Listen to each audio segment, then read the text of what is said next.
Tiap hari pasti ada Bu yang masih melakukan verifikasi, pasti akan ada. Ada. Apalagi sekarang kami belajar juga bagaimana kita menggunakan sistem udah Sila ya Pak ya. Oh, Sila. Jadi membantu juga bagi teman-teman yang ngajukan rekomendasi. Jadi kita mempermudah apa aja dokumen yang wajib itu kita. Jadi kalau misalnya belum lengkap ya nggak bisa di send gitu loh Pak, masih di submit seperti itu. Okay. Nah kalau dari Pak Warman sendiri ini kan sudah pernah mengajukan untuk persetujuan sebagai merchant Snap nih. Nah, gimana Pak untuk prosesnya ini dari menurut pandangan Bapak cukup mudah atau mungkin ada hal-hal yang perlu disederhanakan ya Pak dalam proses pengajuannya? Review jujur ya. Kebetulan kita lakukan proses pengajuannya itu dulu masih langsung ke BI ya. Ya, masih di BI. Sekarang ke ASPI. Kalau mau jujur, seharusnya BI itu terbantu sekarang dengan ASPI karena dari sisi teknisnya yang memfilter adalah dari ASPI kan. Itu yang nanti surat rekomendasi dikeluarkan, ya kan. Seharusnya ini akan lebih cepat lagi ketimbang yang waktu awal kita ajukan tuh hanya BI only misalkan. Karena kan semua baik teknis maupun dokumentasi semua di BI ya. Ini kan jadi terpisah atau ada bagiannya teknis di ASPI, dokumen di BI ya. Itu pastinya saya kan akan bisa lebih cepat gitu kan dari proses pengajuannya itu nanti gitu. Yang kalau kita bandingkan lama atau tidaknya kan ini harus kita coba dulu submit ke yang ASPI, jadi ada perbandingan tuh. Tapi coba lihat dulu deh, kan pasti ngalamin masa sebelum Snap dan masa sesudah Snap. Lebih tebal mana dokumen yang dikirim, sebelum atau sesudah Snap? Oh iya, harusnya lebih tebal yang Snap. Tapi gimana tuh Pak Warman? Jadi artinya kan kalau saya juga maksudnya gitu ya, maksudnya dari industri payment gateway pun kita pernah ngalamin masa-masa di mana yang mengakuisisi merchant itu berbeda dari masa sebelum dan sesudah Snap ya gitu ya.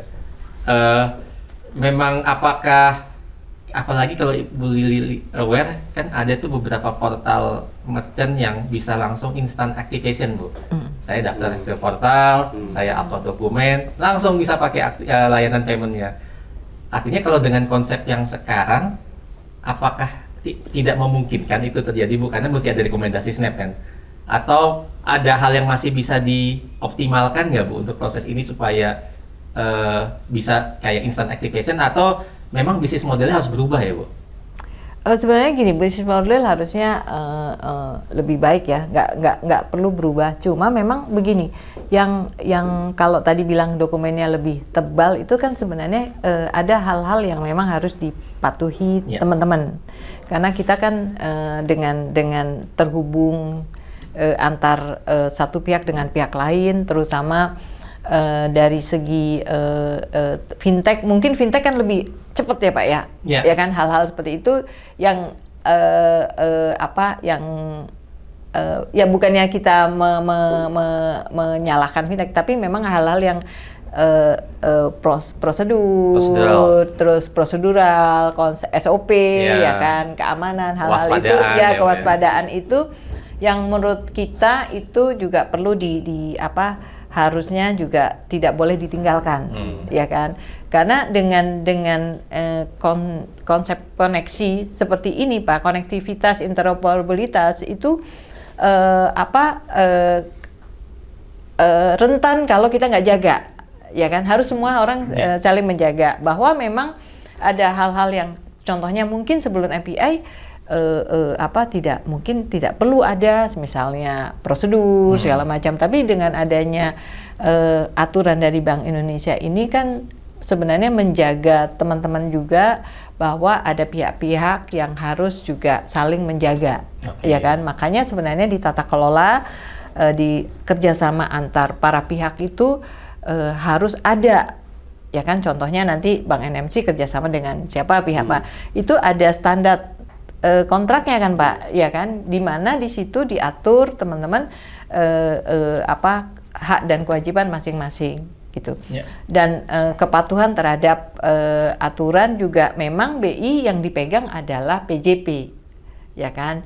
Jadi kalau misalnya terjadi apa-apa yang kena kan PJP. Nah, supaya PJP juga tidak terkena hal-hal yang merugikan, setidaknya dia juga harus melakukan due diligence, ya kan, KYC ataupun aturan yang cukup ketat juga dengan mitra-mitranya. Seperti itu sih, Pak. Tapi untuk KYC ya sendiri memang kalau yang saya tahu memang belum ada standarisasi juga kan di masing-masing TJP, bahwa harus, kadang-kadang ada yang minta dokumennya cuman KTP, ada yang minta KTP, minta foto tempat, minta ini segala macam gitu kan. Artinya memang itu pun bisa berbeda-beda kan ya Bu ya?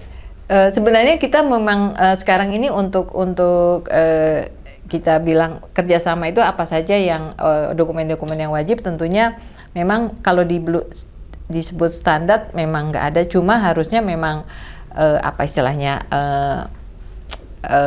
bukan pakem ya, apa ya Pak ya, kalau misalnya best practice-nya gitu loh kan, harusnya ada supaya kalau misalnya apa istilahnya ya tadi itu, kita tidak ingin ada kejadian-kejadian yang ada penumpang gelap masuk gitu loh Pak. Itu sebenarnya. Jadi kita harus saling menjaga, karena beberapa hal kita itu dengan saling terkoneksi itu kalau satu kena Pak, kena semua.